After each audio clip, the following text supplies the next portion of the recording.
नमस्कार मित्रांनो, मी कृषीपुत्र रामदास यूट्यूब चॅनलवरती तुम्हा सर्वांचं स्वागत करतो.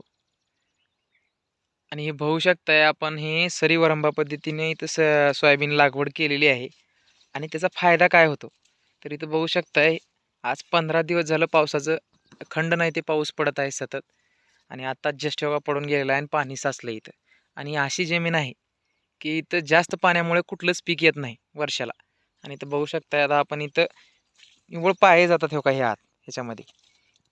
हे बघा, हे किती पाय जातात आता उभं जाते मध्ये आज मी प्रेस जर करत नसेल तरी एवढी पाणी लागायची जमीन आहे. तरी इथं पीक बघा कशा प्रकारे आहे, कारण याचं सरी मारल्यामुळे जेणेकरून कुठल्याच प्रकारे पाणी लागत नाही. हे बघा इथं तूर पण बघा आणि सोयाबीन पण बघा. आणि ह्याचं पाणी आपण इकडे दांडावाटी काढून दिलेलं आहे.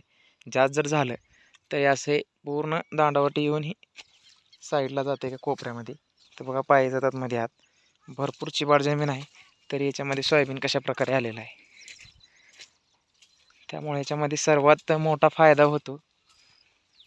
सरी वरंबा पद्धत जर तुम्ही केली, बघा पीक कसं आहे आता 40 दिवस झाला आपल्या पिकाला. आणि ही तूर पण बघू शकताय तुम्ही, भरपूर प्रमाणामध्ये तिला फुटवा आहे.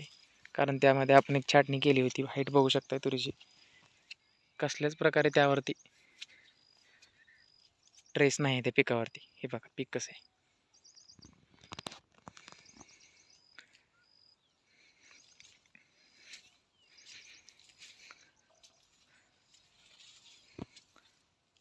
पाणी जरी थांबलं तरी ते थोडंसं थांबतं. इथं लवण आहे भरपूर, त्यामुळे इथं लवणामध्ये थोडंसं थांबतं. तसं पूर्ण रानामध्ये बघू शकता तुम्ही कशा प्रकारे पीक आहे जोमात. भरपूर सारा फायदा होतो. किती जरी पाऊस पडला तरी ते सरीवाटी खाली येऊन रानातून बाहेर निघून जातं. आणि लगेच जर पाऊस उघडलं तरी 1-2-3 घंट्यामध्ये त्या पिकाला वापसा कंडिशन येते बेड असल्यामुळं. त्यामुळं त्यामध्ये पीक पिवळं पडणं ह्या गोष्टी कुठल्याच होत नाहीत. त्यामध्ये तूरसुद्धा बघू शकताय तुम्ही इथं अशा प्रकारे आहे.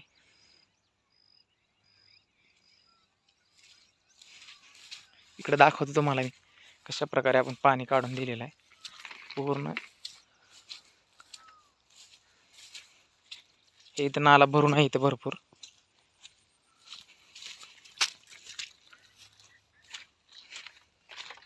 इकडे अशी जमीन आहे पाणी लागायची तरी बघू शकता इथं कशा प्रकारे सोयाबीन आलेलं आहे.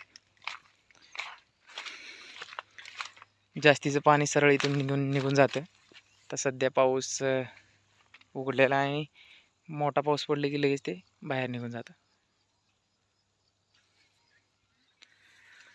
त्यामुळे माझी एक विनंती आहे, तुम्ही सरी वरंबा पद्धत करून तुम्ही उत्पन्नामध्ये, आणि सगळ्यात महत्त्वाचं त्यामध्ये सरीवरती उत्पन्न पण वाढतं. दीडीने पेरल्यापेक्षा सरीवरती दीडने वाढतं. कारण जर तुमचं पेरून जर 7-8 क्विंटल निघत असेल तर जवळपास त्याच ठिकाणी बेडवरती 12 ते 13 क्विंटल निघणार आहे. आपण आता ह्याच शेतामध्ये 2 एकर क्षेत्रामध्ये आपण 24-25 क्विंटल घेतलेला आहे गेल्या वर्षी. आणि यावर्षी आणखीन थोडंसं टार्गेट जास्त आहे. त्यामध्ये लागवड चेंज केलेली आहे, 2 रोपामध्ये अंतर वगैरे. हे बघू शकता इथं पाणी भरपूर प्रमाणामध्ये पाणी लागायची जमीन आहे. तर पीक कसं आहे बघा. व्हिडिओ जर आवडला असेल तर लाईक करा आणि चॅनलला सबस्क्राईब करायला विसरू नका. धन्यवाद.